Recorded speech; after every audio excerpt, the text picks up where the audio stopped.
الرحمن الرحیم۔ دوستوں ساتھیوں، مجھے کبوتر کی پہچان کے بارے میں بہت سے دوستوں کے فیس بک پر میسیجز آتے رہے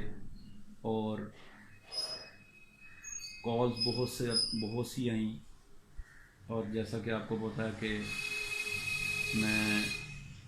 عرصہ 10 سال سے الحمدللہ ماہنامہ نیا شعور کا بھی ایک سلسلہ ہے، تو بہت سے ایسے دوست ہیں کہ جو کہ کبوتر کی پہچان کے بارے میں پوچھنا چاہتے ہیں کہ کبوتر اچھا کبوتر جو ہے وہ اس کی جو میجر خصوصیات ہیں، اس کی جو پہچان ہے وہ کیا ہے۔ تو میں کوئی بہت سینئر استاد نہیں، لیکن اپنا جتنا علم ہے میں اس کے مطابق انشاءاللہ تعالی اپنے جو بھائی ہیں، جو نیو کمرز ہیں، جن کو نہیں پتہ،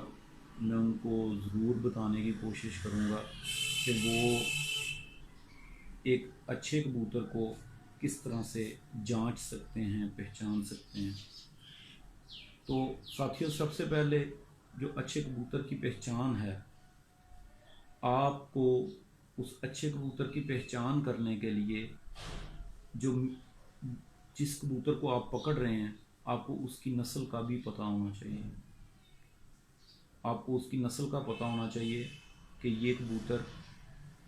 نسلی ہے یا نہیں، ایک بات۔ دوسری بات یہ ہے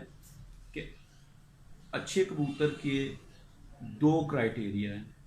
ایک تو یہ ہے کہ آپ کبوتر کو بریڈنگ کے لیے چن رہے ہیں یا آپ پرواز کے لیے چن رہے ہیں۔ بریڈنگ کے لیے جو کبوتر چنا جاتا ہے اس کا کرائٹیریا کچھ اور ہے، اور پرواز کے لیے جو کبوتر جو سلیکٹ کیا جاتا ہے اس کا کرائٹیریا اور ہے۔ ممکن ہے کہ کچھ لوگ میری اس بات سے متفق نہ ہوں، لیکن بات یہ ہے کہ آپ یہ سب بھائی اچھی طرح سے جانتے ہیں کہ جب ہمیں ایک کبوتر ملتا ہے اور وہ کافی ضعیف ہو چکا ہوتا ہے لیکن وہ اپنی نسل میں بہت پرفیکٹ ہوتا ہے، تو ہم اس کو بریڈنگ کے لیے چن لیتے ہیں۔ ایون کہ لوگ اس کا علاج کرنا شروع کرتے ہیں، بعض اوقات وہ اگر بوت نہیں ڈالتا تو وہ اس کا علاج کرتے ہیں، مختلف لوگوں سے پوچھتے ہیں کہ یہ اس کا کیا علاج ہے۔ تو وہ ایک ضعیف کبوتر ہے جس کو آپ بریڈنگ میں ڈالنا چاہ رہے ہیں، لیکن جو پرواز کے لیے اچھا کبوتر ہے وہ ضعیف کبھی نہیں ہو سکتا۔ ایک بات یہ دوستو یاد رکھیں کہ زمانہ بہت آگے جا چکا ہے۔ آپ اپنے ارد گرد سے ہمیشہ سیکھا کریں۔ آپ یہ دیکھیں کہ جو کھلاڑی ہے، کھلاڑی ایک وقت تک کھیلتا ہے، اس کے بعد وہ ریٹائرڈ ہو جاتا ہے۔ ہمیں وہ چلنے پھرنے میں میڈیا پر جب وہ آتا ہے تو ہمیں لگتا ہے کہ یار یہ تو کھیل سکتا تھا، لیکن اس کو کیوں ریٹائرڈ کیا گیا؟ اصل وجہ یہ ہے کہ انرجیز وہ نہیں رہتی جو کہ کھیل کے لیے ہمیں چاہیے۔ اب سیم ہمارے یہاں پر یہ ہے کہ ہماری بہت لا علمی ہے کہ ہم اس کبوتر کو بھی اپنے مقابلوں میں، اپنی پرواز میں شامل کرتے ہیں جو کہ اس چیز کی سکت نہیں رکھتا، اس کی عمر گزر چکی ہوتی ہے، اور جب ہم اس کو